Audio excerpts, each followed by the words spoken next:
본 방송에서 제공하는 투자 정보는 투자 판단에 대한 조언입니다. 방송에서 제공하는 주식의 가치, 가격 상승 및 가격 하락에 대해서는 방송사에서 보장하지 않습니다.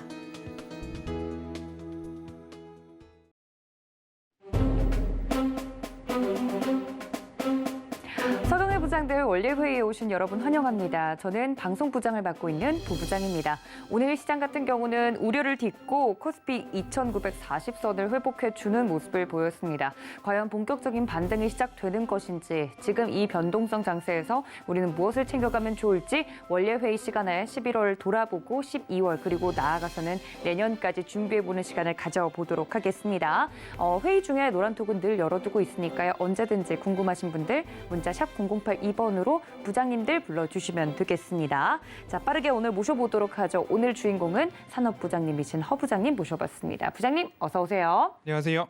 네, 이번 주는 원래회의 시간으로 진행이 되고 있는데 앞서서 우리 정보부장님과 또 테마부장님이 다녀가셨습니다. 또 이렇게 각 부서별로 뭐랄까요, 한 달을 좀 돌아보고 내년 그리고 이제 더 나아가서는 앞으로 어떻게 하면 좋을지 전략을 좀 짜보는 시간으로 가져가고 있는데 우리 허 부장님 날이 갑자기 추워졌는데 건강은 괜찮으시죠? 물론입니다. 아우, 네, 지금 얼굴이 살아나신 것 같아서. 다른 부장님들에 비해서 그래도 젊기 때문에 젊은 피를 좀 담당하고 있다. 그럼 전 뭐가 되나요? 전 뭘 담당하면 되죠, 부장님? 그 예쁨을 담당. 알겠습니다. 그렇게 하도록 하겠습니다.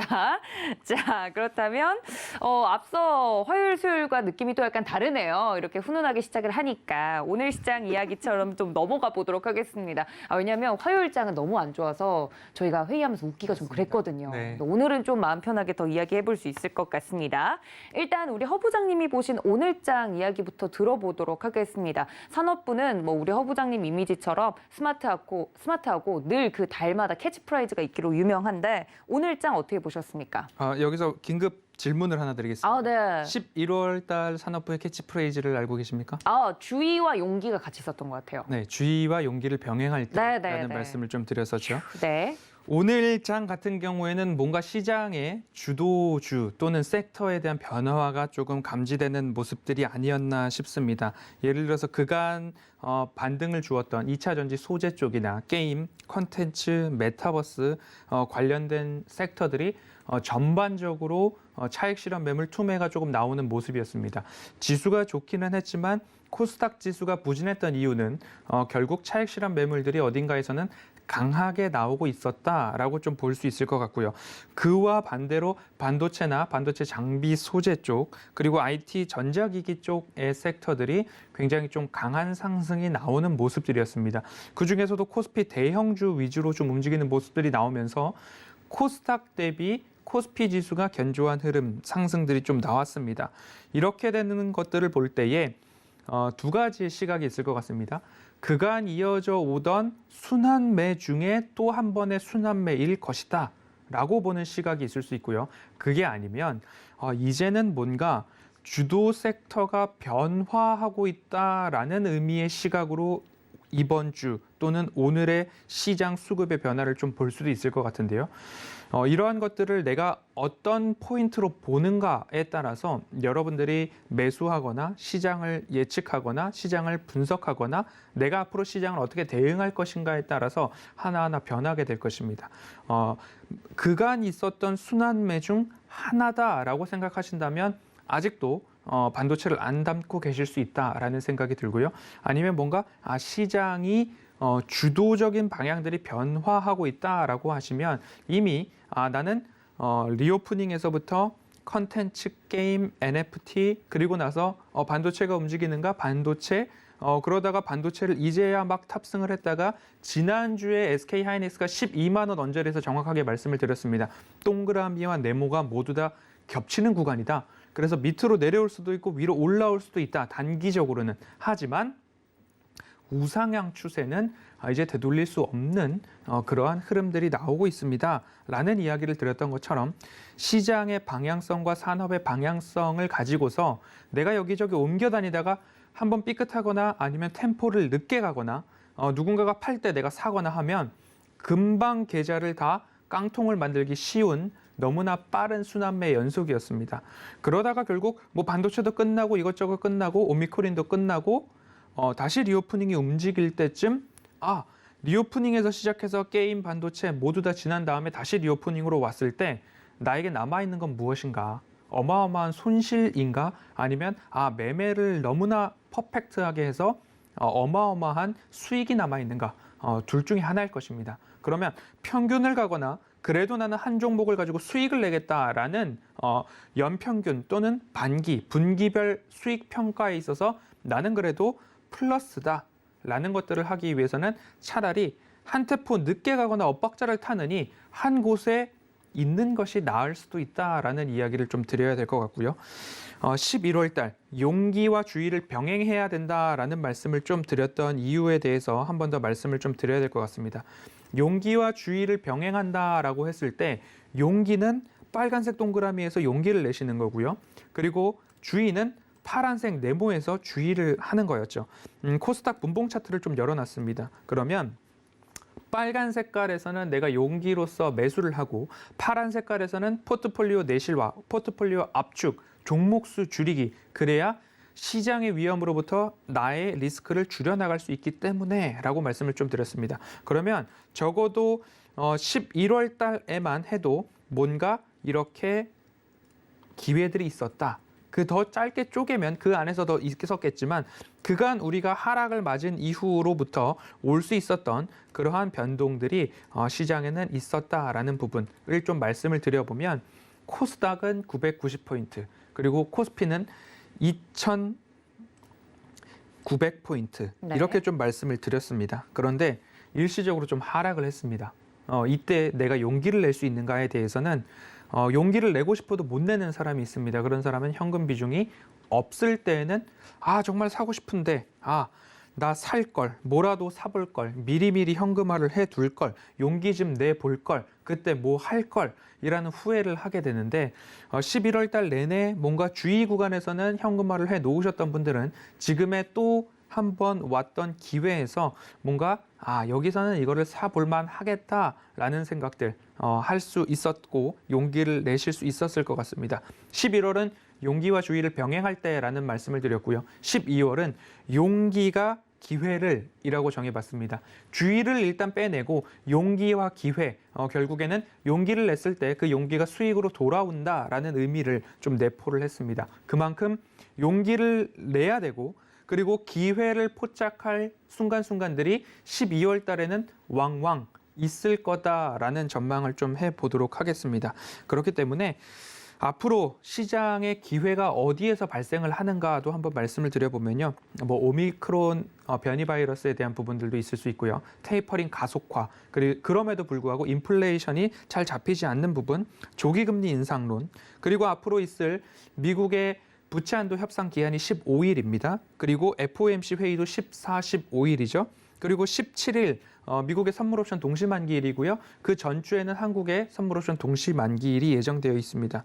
결국 끝으로 가면 약 12월 17일이 금요일입니다. 그 정도쯤 되면 FOMC도 끝났고 옵션 만기일도 한국과 미국 모두 다 끝났고 북클로징과 12월 중순까지 이어질 수 있는 양도세 회피성 매물출에도 일부 정리가 어느 정도 되지 않았을까라는 생각을 하게 됩니다. 그러면 그 안에서는 대부분 변동성이 나올 수 있다. 언제든지 변동성이 나와도 이상하지 않은 시장이다라는 이야기를 좀 드리고 싶습니다. 그러면 그 변동성이 나왔을 때에는 용기를 기회로, 용기를 내서 이 기회를 포착을 하고 이 기회가 3개월 또는 6개월 뒤에 나에게 큰 수익으로 돌아올 수 있다라는 생각으로 앞으로 11월을 나는 이렇게 보냈고 12월도 이렇게 보낼 것이다라는 이야기를 좀 드려야 될 것 같습니다. 그래서 일부러 만들기 어려운 구간에서 반등들이 좀 나왔습니다. 네. 코스피도 그렇고요. 코스닥도 그렇고요. 추세선을 코스닥은 제가 이 파란 색깔 선으로 그려놓은 곳을 밑꼬리가 터치하고 올라온 상황이고요. 그리고 코스피는 추세선에서 일부 이탈을 했지만 다시 2,900 위로 빠르게 회복을 해주면서 2,945포인트로 오늘 종가 마감을 했습니다. 하지만 다시 2,900선을 확인하러 내려갈 것입니다. 내려갈 수도 있습니다. 하지만 놀라지 말자라는 말씀들을 꼭 드리고 싶고요. 유의미한 반등은 맞지만 모든 변동성에 대한 요인들이 좀 열려 있다라고 보여집니다. 한 가지 빠르게 예를 들어보면 네. 오미크론에 대한 치명률, 중증 환자로 증가할 수 있는 데이터들이 아직 공개가 되지 않았습니다. 그런데 괜히 뭔가 기저질환이 있으셨거나 아니면 고령이시거나 평소에 면역력이 약하셨거나 아니면 나에게 뭔가 질병이 있었음에도 불구하고 몰랐는데 오미크론에 감염이 되는 바람에 확진이 되는 바람에 급속도로 나빠지는 일이 생겼는데 여기에 대한 데이터를 확보하기 위해서는 검체 채취뿐만 아니라 부검과 사인에 대한 것들을 모두 다 조사를 하고 명확하게 다시 데이터 검토를 해서 발표하기까지 꽤 적잖은 시간이 걸릴 것입니다. 그 와중에 언론에서는 오미크론이 심각하다. 오미크론이 확진자를 증가하고 치명률까지도 높다라는 이야기가 우리나라뿐만 아니라 확진자가 나온 23개국 이상의 나라에서 충분히 나올 수도 있는 하나의 시나리오 중에 하나다라고 가정을 해본다면 이러한 뉴스가 나왔을 때 정확하지 않은 데이터 중에 그 첫 번째 데이터만을 가지고서 시장의 조정을 야기시킬 수 있다라는 점이죠.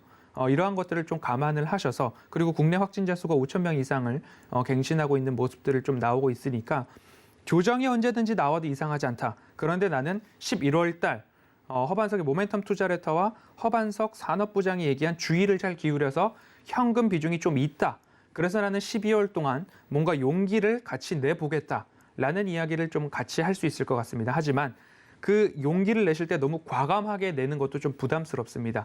언제든지 변동성이 나올 수 있기 때문이죠. 그래서 한 가지 딱 포인트로 찝어드리기는 12월 20일이 되었어도 나는 뭔가를 매수할 수 있는 현금 여력이 일부 남아있다라는 큰 그림을 가지고 12월 20일까지의 시장을 조금 준비해 나가고 대처해 나가자라는 말씀을 꼭 드리고 싶습니다. 끝으로 늘 이야기를 하고 있죠. 흔들리지 않고 피는 꽃이 없듯이 흔들리지 않고 생기는 수익도 없다. 수익은 엉덩이로 만들 수도 있고요. 명확한 분석으로도 만들 수 있습니다. 그 두 가지가 합쳐지면 더 극대화된 수익을 만들 수 있기 때문에 12월은 용기를 가지고 기회를 잡자라고 좀 말씀을 드리도록 하겠습니다. 네, 지난 11월에 캐치프라이즈가 용기와 주의를 병행할 때다라고 이야기를 해드렸는데요. 거기서 이제 주의를 해야 되는 점은 이제 현금 비중과 관련된 부분, 그리고 용기는 좋은 종목을 싸게 살 수 있는 용기, 이렇게 나뉘었다면 12월의 캐치프라이즈는 비슷하지만 약간 다릅니다.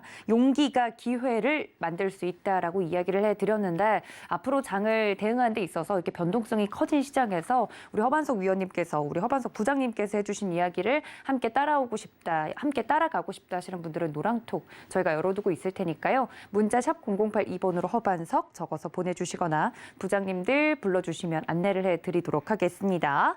자, 정말 11월과 12월 캐치프라이즈까지 좀 정리를 하고 나니까 어느 정도 방향성이 보이는 것 같은데 그러면 많은 분들이 아차 싶을 것 같아요. 이런 장 속에서 나는 현금화를 못 시켰다. 뭐 이런 생각으로 불안에 떠시는 분들이 있을 것 같은데 변동성 장에서 매도를 할 때 매도를 해야만 이제 현금이 생기는 거잖아요. 부장님? 네. 그때 좀 주의할 게 있다면 뭘까요? 매도를 하실 때에 주의할 점이라 손절을 하실 종목들이 있으시다라고 한다면 그 기업에 대해서 살 때처럼 내가 그 기업을 매수할 때처럼 면밀한 분석을 통해서 매도를 할지 매수를 할지를 좀 정해 보십시오. 한 가지 예를 들어보면 이마트를 손절해야 되나요? 라고 질문을 하셨다라고 한다면 저는 네. 이마트는 손절하지 마십시오라고 이야기를 할 거고요. 왜 손절하지 말라는 거죠? 라고 하면 지난번 서경의 부장들 발제를 다시 보기 하시거나 유튜브에 들어오셔서 이마트라고 검색을 하시면 뭐 수많은 영상이 있겠지만 그중에서도 허반석 산업부장의 영상을 보면 이마트를 왜 매도하지 않고 손절하지 않고 가지고 가야 되느냐에 대한 이유들이 여러 가지가 나올 것입니다. 그 부분들 좀 보시면서 분석을 해보시면 좋고 뭔가 기준을 말씀을 드리자면 일전에 처음으로 폭락이 나왔을 때 말씀을 좀 드렸습니다. 52주 최고가에서부터 10% 정도의 하락 갭을 만들어서 가격을 좀 보십시오. 그리고 나서 나의 가격이 그 10% 밴드 안에 들어간다면 1년 안에 이 가격이 다시 오지 않을 수도 있습니다. 라는 말씀을 드렸습니다.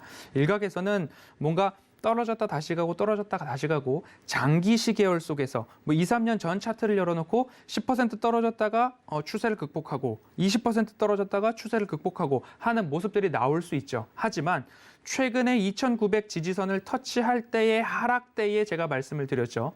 52주 최고가에서 10% 하락을 만들어 놓은 선을 긋고 내가 그 안에서 매수를 했다라고 한다면 그 기점부터 예를 들어서 10월부터 내년 10월까지 그 가격이 다시 안 올 수도 있다라는 말씀을 좀 드렸었습니다. 너무 추세 고점에서 맞았고 샀고 그리고 누군가가 차익 매물들을 쏟아냈고 그리고 그 순환매가 잠깐 빨리 돌고 있는 상황 속에서는 안 올 수도 있다라는 이야기를 좀 드려왔었습니다. 어마어마한 하락률을 좀 보였던 모습들이 좀 있었죠. 하지만 거기에 대해서 다시 반등이 나오는 종목들이 분명히 있습니다. 실적이 올해 내년 후년도까지 증가하는 기업들에 있어서는 마음이 쓰리고 괴롭더라도 손실을 확정하지 않을 만한 기업이다라고 보여지는 종목들이 분명히 있습니다. 그런 종목들에 있어서는 손절을 하지 않고 가지고 가는 전략이 필요하다라는 말씀을 드리고 싶고요. 네. 그런데 내가 매수를 할 때에 저기에 시세가 붙는구나. 저기에 돈이 몰리는구나. 여기가 52주 신고가인지 확인도 하지 않고 단타를 하려고 들어갔습니다. 그런데 하락이 나오고 있습니다. 어떻게 대처를 해야 할까요? 그 기업을 왜 사셨어요? 그 기업이 뭐 하는 기업이죠? 그 기업의 실적은 잘 나오고 있는가요? 그 기업의 미래 먹거리는 무엇인가요? 라는 이야기에 준비가 되어 있는 매수였다면 그곳에서 매수를 안 했을 수도 있고 그곳에서 그만한 비중을 싣지 않았을 수도 있습니다. 하지만 여기 올라간다. 라고 해서 그래서 제가 늘 말씀드리는 게 엇박자 타면 굉장히 위험하다라고 말씀을 드렸던 것처럼 내가 아니란 마음으로 샀다라고 하면 손절을 할 수도 있습니다. 차라리 손절을 하고 될 만한 종목으로 2배의 시간을 들여서 손절을 하면 손실률만큼 나의 원금이 줄어들었잖아요. 그럼 다시 원금까지 복구를 하려면 오히려 그보다 더 큰 수익률을 내야 다시 나의 원금까지 회귀할 수 있는 것이 이치니까 조금 더 수익 극대화가 가능한 종목들로 들어가서 오히려 시간적으로 수익 극대화를 노려보는 것이 더 안전한 매매가 되지 않을까. 그래서 공개 방송에서 이런 말씀을 좀 드렸습니다. 가장 빠른 시간에 가장 큰 수익을 얻을 수 있다라는 것에 몰두되어 있는 사람은 가장 빠른 시간에 가장 큰 손실을 얻을 수도 있다라는 것과 동일한 이야기다라는 말씀을 좀 드려왔기 때문에 그 부분을 꼭 참고하셔서 내가 손절을 할 건가 버틸 것인가 여기에 대한 기준을 다시 그 종목을 살 때 내가 어떻게 샀는가 거기서부터 다시 한번 복기를 해보시면 좋을 것 같습니다. 네, 이런 변동성 장세에서 좀 대응하기 위해 현금화라는 과정에서 종목별로 대응이 좀 다를 수 있겠다라고 허반석 부장님께서 이야기를 좀 해주셨습니다. 내가 처음에 이 종목을 어떤 이유로 어떤 근거를 가지고 매수를 했는지에 따라서 매도를 하는 게 좋을지 혹은 버텨볼 구간일지 다를 수 있겠다 이야기를 해드렸는데요. 그럼 아주 솔직하게 지금 이 오늘 시장까지만 봤을 때 이 시장에서 포트폴리오 내 현금화 비중은 어느 정도가 적정하다고 생각하시나요? 네, 현금이 굉장히 중요한 시장이라고 생각을 하고 있습니다. 네. 왜냐하면 변동성이 언제든지 나올 수 있는 시장이다라는 말씀을 드리면서 이제 시작을 했잖아요. 그러면 변동성이 언제든지 나올 수 있고 변동성이 나왔을 때에 내가 용기를 낼 수 있다. 나는 근데 심적으로는 용기를 내겠어. 그런데 계좌에 현금이 없어서 실질적으로 내 계좌에 이득이 되는 행위를 할 수 없을 수도 있다라는 거죠. 그래서 11월에 캐치프레이즈를 그리고 11월에 서울경제TV를 그리고 11월에 산업부장을 꼼꼼하게 들여다보시고 관찰을 하셨다면 용기와 주의를 병행해야 한다라고 말씀을 드리면서 분명히 차트를 열어놓고서 추세선을 그어놓고서 그 안에서 해야 될 일들에 대해서 하나하나 짚어드렸습니다. 이 하단 빨간색 동그라미에서는 뭔가 용기를 내고 파란색 네모에서는 주의를 해서 현금을 확보해야 된다는 것이 주된 요지였겠죠. 그래서 제가 11월 말 허반석의 모멘텀 투자 레터를 구독하시는 분들께 긴급 설문을 좀 진행을 했습니다. 현금 비중이 얼만큼 갖고 계십니까? 라고 질문을 드렸고 응답자의 90%가 현금 비중이 있다라고 대답을 해주셨고 그중에서 50%가 현금 비중이 나의 총 계좌에서 20% 이상 갖고 있습니다. 그리고 40%는 현금 비중이 10% 미만으로 있습니다라는 말씀을 드렸고, 거기에 대한 제가 처방을 좀 드리기를, 현금 비중이 워낙 적으신 분들은 현 구간에서 내가 손익분기점 위로 올라오는 종목들에 있어서 주력 종목이다. 나는 이 종목을 내년도 상반기까지 가져가서 큰 수익을 내려고 매수를 시작한 종목이다. 라는 종목 이외의 종목에 있어서는 손익분기점 위에 오거나 추세상 주의를 구해야 하는 이 지수 고점 부분에 왔을 때는 현금화를 꾸준하게 하시는 게 좋겠습니다. 모든 종목을 밀어내라라는 것이 아니라 분명히 손절이 아니고 손익분기점 위에서 현금화를 진행해서 이 현금 비중을 늘릴 수 있을 만큼 늘려보시자라는 말씀을 드렸습니다. 그리고 나서 지수의 폭락, 다시 한번 2,900포인트의 하회가 나오고 코스닥 990포인트의 하회가 나왔을 때 비로소 용기를 낼 수 있었다라는 이야기를 좀 드리고 싶은데요.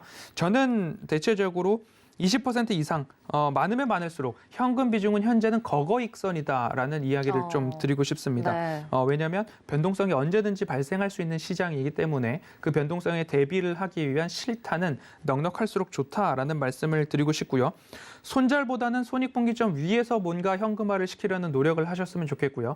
늘 제가 말씀을 드렸던 중요하다고 말씀을 드린 산업군, 섹터, 산업의 방향성과 시장의 방향성이 합쳐지고 그 안에서 그 기업들을 하나하나 선택을 했을 때 매출액과 영업이익, 이익에 대한 체력이 올해 내년 후년도까지 증가한다. 그리고 그 기업의 미래 먹거리까지 뭔가 갖추어져 있다라고 한다면 그 기업은 오히려 비중을 확대해야지 그 기업의 뭔가 비중을 줄이거나 모두 다 수익 실현을 해서 나는 이제 다른 섹터로 가야 되겠다라는 생각을 하기에는 아직 올라오지 않았다.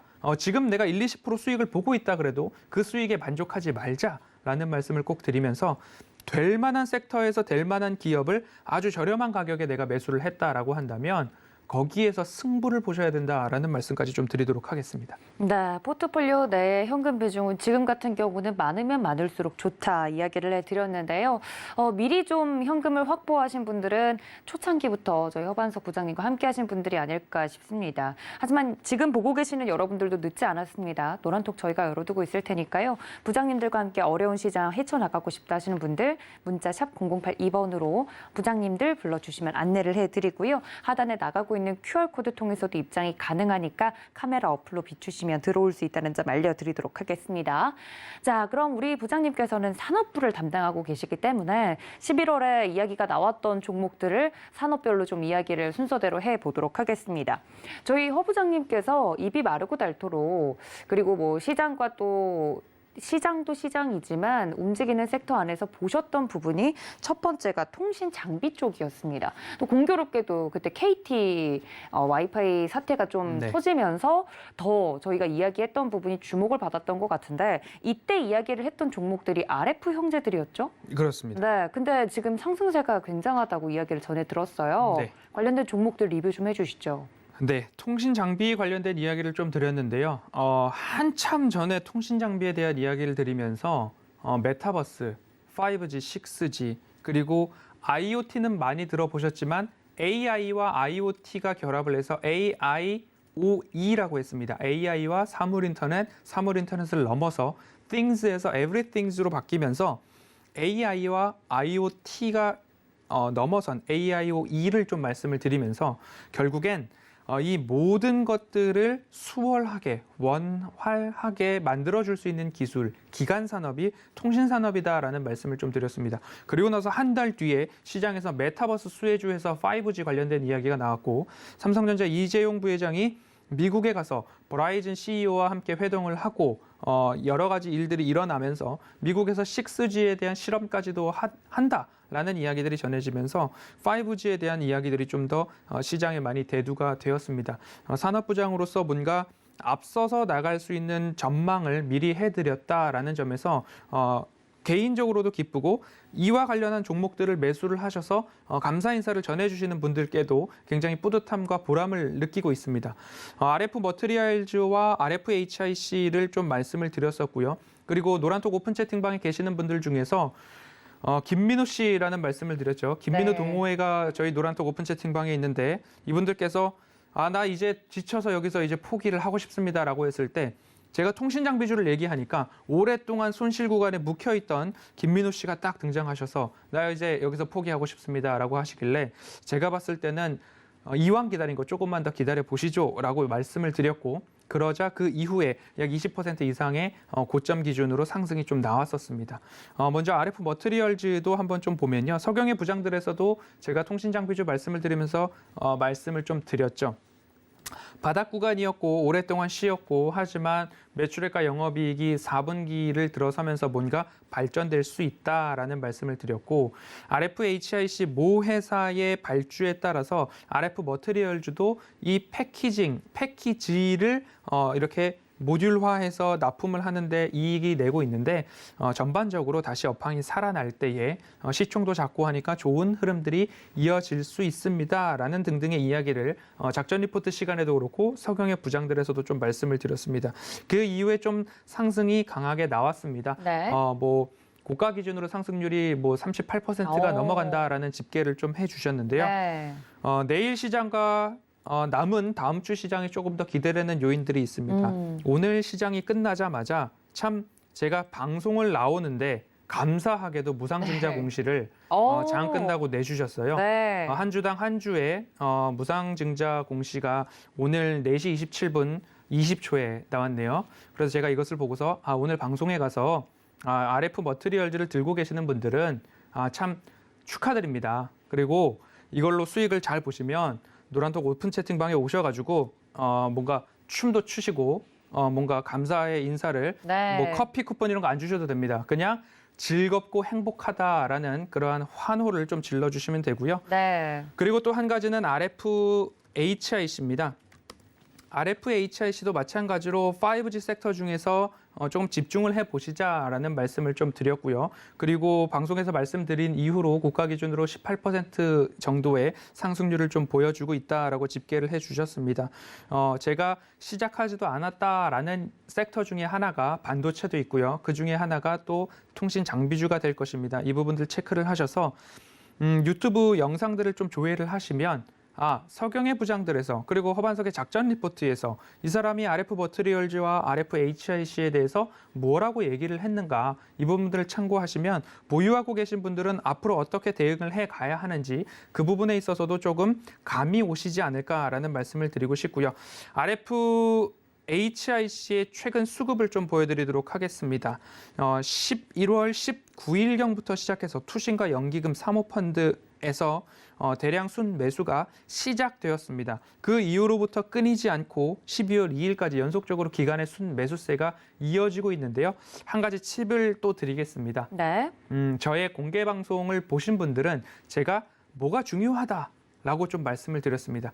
5G와 6G 그뿐만 아니라 모든 곳에서 수혜를 볼 수 있는 기업들이 통신 장비주에 있는데 그 중에 하나에서 좋은 키워드 중에 하나는 이거다라는 말씀을 드렸는데요. 그 부분까지 한번 퀴즈로 드릴 테니까요. 한번 참고를 해보셔서 이 수급이 단기적인 수급이냐 아니면 이 수급이 앞으로 지속될 수급이냐 그리고 이 기업이 앞으로 매출액과 영업이익이 증가하는가 이 기업의 미래 먹거리는 무엇인가 하나하나 빈칸을 채워가는 재미가 RFHIC, RF 머티리얼즈 모두 다 있을 거다라는 말씀을 좀 드려보고 싶습니다. 네, 관련된 RF 형제들 종목들이 지금 고가 기준으로 30%, 20%에 가까운 수익률이 나고 있기 때문에 일단 함께 공략하신 분들 다시 한번 축하드리고요. 수익이 많이 나고 있으면 많이 나고 있다고 알려만 주셔도 우리 부장님은 만족한다라고 이야기를 해주셨습니다. 또 이 종목을 보는 데 있어서 재미있는 요소까지 함께 설명을 좀 드렸으니까 그 부분을 같이 찾아가는 것도 좋아 보이고요. 자, 통신 장비 관련돼서는 이 두 종목이 있었다면 반도체로 좀 넘어가 보도록 하겠습니다. 아까 시장 이야기를 할 때도 SK 하이닉스 이야기가 살짝 나오기도 했는데 더불어서 또 종목 이야기를 해드렸던 것들이 있죠. 네, 그 대표적인 종목으로는 ISC가 있을 겁니다. 네. ISC가 이제 반도체 후공정중에서 테스트 소켓을 만드는데 세계 시장 점유율 1위라는 말씀을 드렸고 DDR4에서 DDR5로 넘어갈 때에 집중을 해야 하는 곳이 반도체 후공정 쪽이다라는 말씀을 드렸습니다. 그러면서 예를 들어서 DDR3에서 DDR4로 넘어올 때에 이 테스트 소켓의 판매 가격이 약 30% 이상 상승했습니다라는 말씀을 드렸고, 이제 DDR4에서 DDR5가 향후 3년 이상 이제 전환기에 맞아서 점유율을 높여갈 텐데, 그곳에서도 마찬가지로 DDR3에서 4로 올 때처럼 DDR4에서 5로 갈 때도 ASP 평균 판매 단가는 높아질 것입니다라는 말씀을 드렸고요.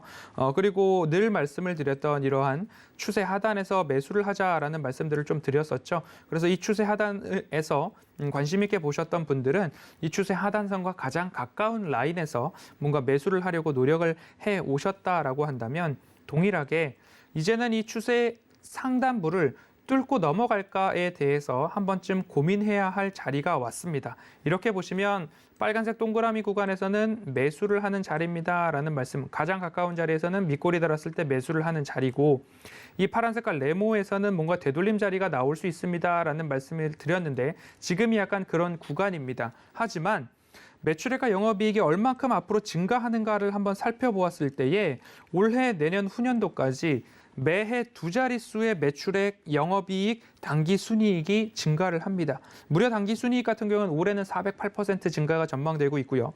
내년 28%, 후년도 20%의 성장이 전망이 되고 있는데, 여기서 뭔가 반도체 업황이 더 좋아지고 발주가 더 커진다면 이 추세 하단뿐만 아니라 새로운 추세를 써 나갈 수도 있지 않을까라는 주봉상의 모습들도 좀 보여지고 있기 때문에 이 부분 좀 참고를 하셔서 보유자분들은 관심을 꾸준하게 이어가도 좋겠다. 그리고 이거 아직 나 못 샀는데 하시는 분들은 추세 하단이 오나 안 오나 기다려 보시는 것도 하나의 관심 종목에 넣어 놓으셔도 좋겠다라는 말씀을 드리고 싶고요. 네. 안타까운 이야기를 하나 좀 드려야 될 것 같습니다. 어떤 이야기죠? 삼성전자와 SK 하이닉스 이야기를 좀 드릴 텐데요.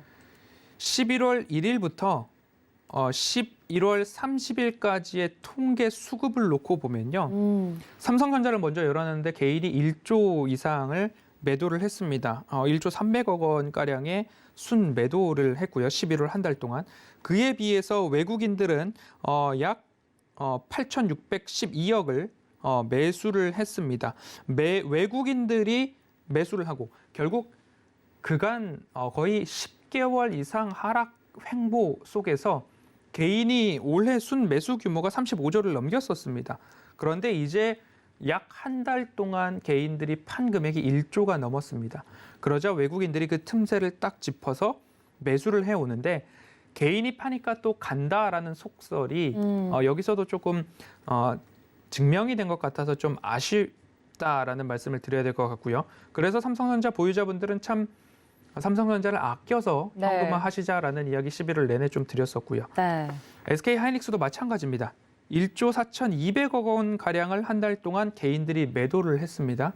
그에 비해서 외국인들은 1조 1,320억 원을 매수를 했습니다. 132억 원을 매수를 했습니다. 1조 132억 원을 외국인은 매수를 하고 개인들은 1,420억 원을 매도를 했습니다. 이러한 상황들을 봤을 때 개인이 파니까 주가는 가더라라는 속설이 또 한 번 증명이 된 부분이라서, 반도체 섹터를 보실 때에 여기가 끝인가에 대한 부분들을 지속적으로 좀 생각을 해보셨으면 좋겠습니다.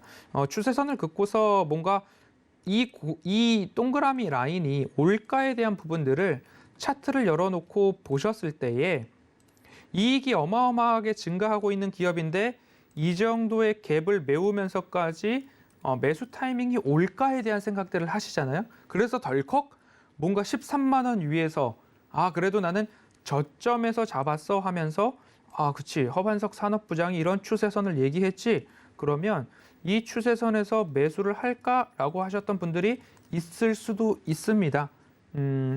있는데, 그런데 저는 반도체 섹터를 최근 근 2달 사이에 좀 강하게 말씀을 드렸잖아요. 그 전에는 장비, 전공정에 대한 이야기 좀 드렸었고요. 그리고 부품 후공정에 대한 이야기를 드렸었고, 종합반도체 회사에 대해서는 2달 사이에 좀 말씀을 드렸었던 터라, 이 하단부가 결국 오고야 말았고, 왔을 때에는 용기를 강하게 내야 된다라고 어마어마하게 좀 말씀을 드렸고, 그 이후에 반등이 나오고 있는 상황입니다. 그렇다라고 한다면 12만 원 언저리에서 조정이 나왔던 것은 지난주에도 말씀을 드렸듯이 전 저점 또는 전 고점과의 맞닿아 있어서 살 수도 있고 팔 수도 있고 하는 되돌림 자리이기 때문에 단기적으로는 조정이 나온다라는 모든 것들에 이제 부장님들과 의견이 일치된 구간이었고, 그리고 나서 장기적으로는 반도체는 D램 가격의 하락보다 주가는 선행한다라는 예를 들면서 내년도 상반기에 D램 가격의 저점에 대한 전망들이 강합니다라는 이야기를 드렸고요. 그러면 6개월 이전 주가는 선행하기 때문에 내가 6자리가 아닌 앞자리가 9로 시작하는 5자리에서 매수를 했다면 수익률 극대화를 향해서 끝없는 여정을 한번 떠나보셔도 좋겠다라는 말씀을 좀 드렸고요. 이보다도 뭔가 새로운 이야기가 나오면 모멘텀 투자레터 구독자 여러분들과 가장 먼저 뭔가 이렇게 의견을 공유를 할 것이고, 네. 그리고 나서 노람톡 오픈 채팅방에 계시는 분들과 업황에 대한 이야기 실시간으로 좀 나눠드리고, 그리고 나서 이제 저의 발제할 수 있는 날이 되면, 요일이 되면 또 방송에서 의견들을 전해드리고 있다. 그리고 종종 유튜브를 통해서 이야기 드리는 것들 속에 하나하나 녹아있기 때문에 꾸준하게 뭔가를 챙겨볼 필요가 있겠구나라는 생각이 드신다면 네. 그런 것들 참고하셔서 참여하시면 조금 더 빠르게 정보를 볼 수 있다라는 점까지 말씀을 드리겠습니다. 네, 제가 대신 할 말들을 이야기를 좀 해주셔서 감사하다는 말씀과 더불어서요. 좀 자세하게 삼성전자와 SK하이닉스를 비교해서 반도체 관련된 이야기를 다시 한번 짚어주신 것 같아요. 그러면 우리 허반석 부장님께 또 반도체를 좀 길게 이야기해 주셨으니까 추후에 주도 섹터로 자리매김할 수 있을 거라고 확신하십니까, 혹시? 이런 말씀을 드렸습니다. 지수가 가려면 삼성전자가 가야 되는 건지, 그쵸, 삼성전자가 가니까 지수가 가는 건지, 그런 이야기를 뭐 말장난 섞어서 좀 말씀을 드렸는데요. 지금 현 구간에서 외국인들이 우리나라 시장에 끊임없는 매수세가 들어온다라는 부분에 있어서는 굉장히 긍정적이다. 그리고 외국인들이 우리나라 시장에서 매수를 해 나가는 이유는 우리나라의 대표 종목인 삼성전자와 SK하이닉스, 현대차, 기아차 등 시총 상위주들이 차지하고 있는 주가 지수에서 차지하고 있는 비중이, 시총 비중이 굉장히 높습니다. 그러면 국내를 살 때에 뭐 액티브 펀드에서 우리나라를 사들어 올 때에 어느 쪽에 그 수급, 자금이 더 몰릴까를 생각해 본다면, 그리고 또 우리나라가 잘하는 게 무언가를 생각해 본다면, 그리고 산업의 방향성을 본다면, D램 가격도 말씀을 드렸고 DDR4에서 5로 전환하는 말씀을 또 드렸고요. 여러 가지를 종합해 봤을 때 반도체 시총 상위주가 움직여야 우리나라 주가 지수도 반등이 나올 수 있다. 그 외에 여러 가지 업황과 산업의 방향성들은 이미 설명을 좀 드렸기 때문에 반도체를 지금 사서 내가 가지고 가겠습니다라고 하시는 분들이 분명히 계실 수 있어요. 그런데 조정은 언제든지 나올 수 있다라는, 그리고 그 조정을 나는 버텨가고 내가 분할 매수를 통해서 이 매수 대응을 반도체 쪽에서 하겠다라고 하시면 필히 조정 시에 그리고 분할로 들어가셔야 된다라는 말씀을 좀 드리고 싶고요. 한 가지 안타까운 점들은 삼성전자를 7만 전자 껄떡껄떡 할 때에 2달 이상 이렇게 횡보를 하고 있을 때에 뭐 이 정도면, 하지만 삼성전자보다는 SK하이닉스가 조금 더 낫지 않을까요? 라는 이야기를 자주 드렸던 이유가 어딘가에는 분명히 있다라는 부분으로 좀 말씀을 드려본다면, 네. 이 반도체 관련해서 대형주가 상승이 나왔고요. 그리고 장비 관련된 쪽에서도 상승이 나왔습니다. 그리고 후공정 ISC 같은 경우에도 나왔고요. 제가 즐겨서 매수 타이밍이 될 때마다 말씀을 드렸던 원익 IPS나 원익 그룹주 같은 경우에도 상승들이 좀 나오고 있는데 그간 많이 오르지 않았습니다. 그리고 특히 원익 IPS 같은 경우에는 삼성전자와 SK하이닉스의 상승이 나왔던 것을 다 반납하고 다시 오늘 상승이 나왔습니다. 이것이 한 번 더 반복될 것인가를 기다려보시는 전략이 있을 수 있고요. 다시 한번 38,500원 언저리까지 조정이 나온다 그러면, 원익 IPS뿐만 아니라 모든 종목들에 있어서 그러한 모습들이 나온다라고 한다면 차라리 저점 매수를 노려보는 종목들을 꾸준하게 스터디를 해보시는 게 반도체주 전략에서는 좋을 것 같고요. SK하이닉스와 삼성전자를 갖고 계신 분들은 소중히 SK하이닉스와 삼성전자를 보유해 보시자라는 이야기로 주도 섹터가 된다 안 된다라는 의미보다 더 중요할 것 같습니다. 소중하게 엉덩이로 수익률 극대화를 하자. 라는 이야기를 꼭 드리고 싶습니다. 네, 내가 만약에 좋은 반도체 종목을 싸게 가지고 있다면 그 종목을 또 소중히 여기는 기회를 한번 삼아보자라고 반도체 산업에 대해서 우리 허반석 부장님의 이야기까지 들어봤습니다. 반도체와 더불어서 자동차 이야기도 저희도 반도체랑 같이 또 엮어서 이야기를 한 적이 있었죠. 자동차 이야기를 할 때 어떤 종목을 이야기해드렸죠, 부장님? 현대차와 기아차 중에 저는 기아차가 더 좋다라는 말씀을 드렸고요. 그랬었죠. 그 이유는 영업이익률이 기아차가 더 좋다라는 말씀을 드렸고요. 웃돈을 주고 사는 자동차 텔루라이드가 북미에서만 지금 판매가 되고 있는데 국내는 아직 안 들어왔죠. 그리고 생산 공장이 국내에 또 없습니다. 그래서 국내에 들여오지 않을 수도 있겠다라는 이야기들이 자동차 전문 매거진들을 통해서도 좀 들려오고 있는데 결국엔 반도체, 차량용 반도체 쇼티지 때문에 차량 판매 대수는 좀 줄었습니다. 그런데 이미 주문, 계약에 관련된 부분들, 미출고 대수가 어마어마하게 쌓이고 있기 때문에 이 부분에 있어서 뭔가 숨통이 트인다라고 한다면 이 구간이었죠.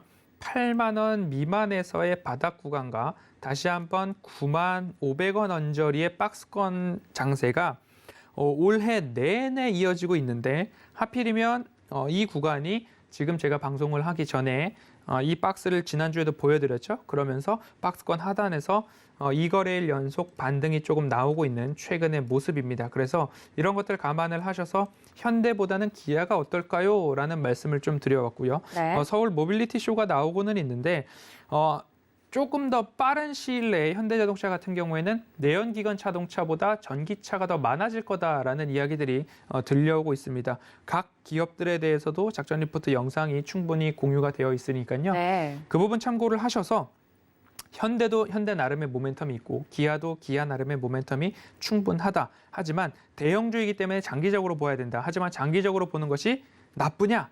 아니다.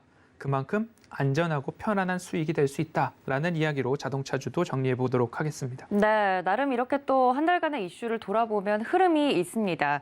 자동차가 이제 새롭게 플랫폼화가 된다라는 이야기를 하면서 또 저희가 이슈를 다뤘던 게 폐배터리.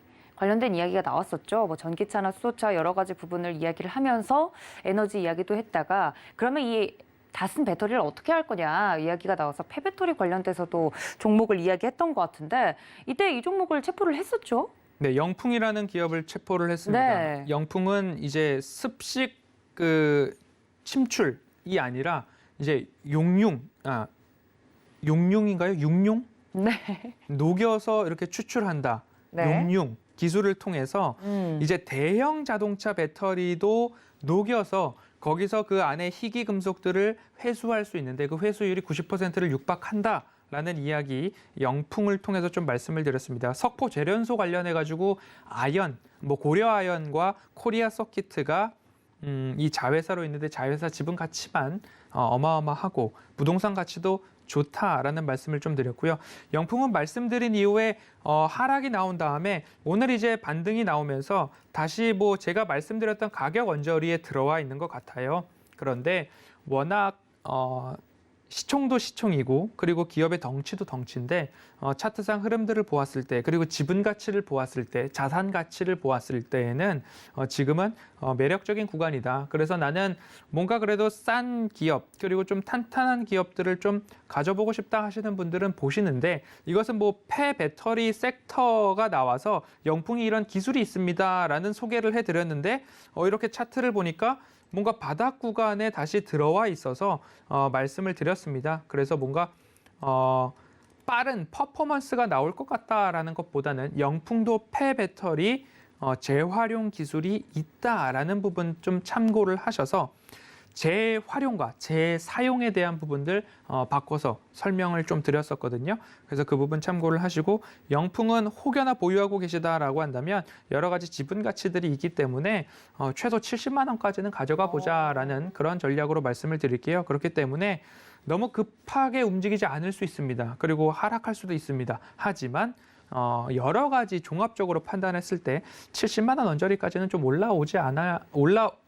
와야 되지 않나라는 이야기. 뭔가 박스권을 말씀을 드렸을 때는 75만 원 구간인데 그 중간 라인으로 본다면 70만 원 언저리에서 되돌림이 나왔던 구간들이 있기 때문에 너무 급하게 보지 않으신다라면 충분히 도달할 수 있는 자리다라는 말씀을 좀 드리고 싶고요. 네. 자동차 이야기를 드릴 때 자동차 반도체, 차량용 반도체에 대한 이야기를 좀 많이 드렸습니다. 맞습니다. 앞으로 차량용 반도체, 우리가 잘하고 있는 부분, 그리고 해외에 유수한 차량용 반도체 기업들이 이미 선점한 부분이 아니라 차량용 반도체에서도 전력 반도체나 여러 가지 부분들을 우리가 선점해야 될 부분들이 있습니다. 그런 쪽에서 우리가 열심히 하겠습니다라고 뉴스가 그 이후로부터도 꾸준하게 나와 있는데요. 대표적으로 뭐 DB 하이텍이 있을 수 있고요. 그리고 나서는 LX 세미콘까지도 좀 있을 것 같고요. 비상장사지만 SK 실트론 같은 경우에도 뭔가 전력 반도체 웨이퍼 생산, 세계에서 웨이퍼 생산 점유율이 꽤 있고 국내에서는 최고 기업이 SK 실트론인데 이 부분에도 뭔가 투자 포인트와 아이디어를 찾을 만한 요소들이 풍부하게 있다라는 말씀을 드리고 싶고요.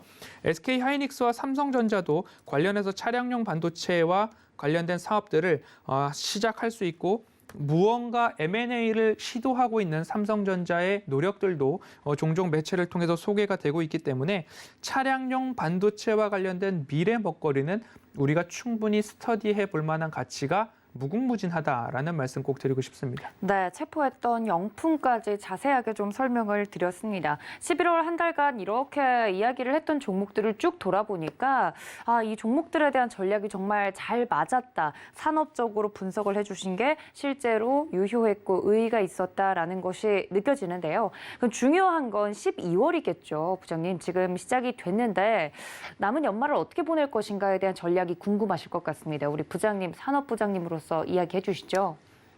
그간 산업에 대해서는 많이 말씀을 드렸죠. 통신 장비도 말씀을 드렸고요. 반도체도 말씀을 드렸고요. 자동차도 말씀을 드렸고 차량용 반도체도 말씀을 드렸고 시장의 섹터에 대해서는 뭔가 전반적으로 미리미리 말씀을 드렸습니다. 그러면 거기에서 내가 포트폴리오를 잘 꾸려가고 있다라고 한다면 12월은 이 섹터, 12월은 이 섹터, 1월은 무슨 섹터, 2월은 무슨 섹터. 늘 단기 트레이딩이 아니라 추세 저점에서 내가 매수를 했다면 그리고 포트폴리오를 꾸렸다면 추세 고점에 다다를 때까지는 수익률 극대화를 하셔야 됩니다. 그래야 계좌의 총 수익률이 난 1년에 몇 퍼센트 했어 정도의 내놓을 만한 성과가 나오게 된다는 거죠. 뭐 단기적으로 트레이딩을 잘 하셔서 뭐 이번 달에는 몇백 프로, 다음 달에는 몇백 프로 이렇게 누적을 해서 1년치를 열어보았을 때 나의 1년치 총 투자 성과가 어느 정도냐가 결국엔 내가 투자를 잘 했느냐 못했느냐에 대한 판가름이 날 것 같습니다. 그래서 하루하루 또는 매일매일의 매주 수익률에 너무 연연하지 마시고 내가 반기 또는 1년 나의 계좌가 얼만큼 불어났는가 이 부분으로 좀 보셔야 투자를 하실 때 너무 그렇게 힘들지 않다라는 말씀 드리고 싶고요. 꼭 이 말씀을 좀 드리고 싶습니다. 전 재산을 투자할 수 있는 기업을 찾아서 투자를 하자라는 말씀을 좀 드릴 수 있는데요. 전 재산을 투자할 만큼 확실하게 분석을 하고 공부를 해야 매수를 하셔야 됩니다. 그리고 전문가가 필요한 이유 중에 하나는 11월 달에 현금화를 얼마큼 시켜줄 수 있느냐도 하나의 포인트가 될 수 있을 것 같습니다. 그래야 12월 달에 용기를 낼 수 있고 기회를 포착할 수 있기 때문이죠. 또 한 가지는 전 재산을 투자할 만큼 명확한 종목을 분별을 했습니다. 그럼에도 불구하고 그 기업을 살 때 분할 매수를 할 수 있는 노하우가 또 있어야 될 것 같습니다. 그런 부분으로 12월뿐만 아니라 앞으로 이루어질 투자 여정에 있어서도 이러한 좀 뷰를 가지셨으면 좋겠고요. 12월 변동성이 무궁무진하게 나올 수 있습니다. 그 부분만 꼭 참고를 하셔서 12월의 변동성에 너무 놀라지 마시고 그 기회를 수익으로 연결시키는 그러한 12월이 되시기를 부탁을 좀 드리도록 하겠습니다. 네, 저희 허 부장님의 이야기까지 들어봤는데요. 혼자서 너무 이렇게 변동성 장세에 앓지 마시고 저희 부장님들과 함께 하시면 되겠습니다. 노란톡은 문자 샵 0082번으로 늘 열어두고 있으니까 많은 참여 부탁드리고요. 그리고 힘든 연말 지금 12월에 저희 서울경제TV 최고의 전문위원님들이 시크릿 강연을 기획을 하고 있는데 이번 주 토요일이 첫 시작입니다. 박원자 위원님과 이지환 전문위원님께서 기다리고 계시니까요. 이 부분도 전화, 문자, 유튜브 그리고 여러 가지 문의 채널 열어두고 기다리고 있을 테니까 신청하고 싶으신 분들 지금 바로 신청 부탁드리도록 할게요. 또 본 방송에서 제공해 드린 정보는 투자 판단에 대한 조언일 뿐 해당 주식의 가치나 수익률을 보장하고 있지 않다는 점까지 알려드리면서 저는 원례회의 여기서 마치도록 하겠습니다. 함께해 주신 사원 여러분들 고맙습니다.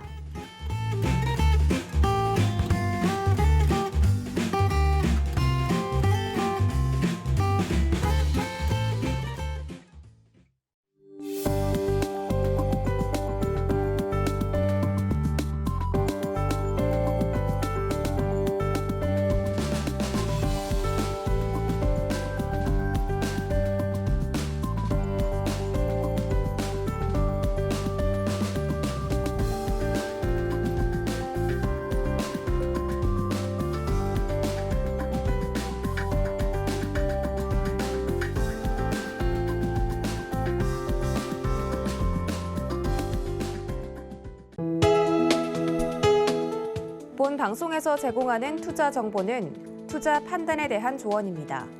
방송에서 제공하는 주식의 가치, 가격 상승 및 가격 하락에 대해서는 방송사에서 보장하지 않습니다.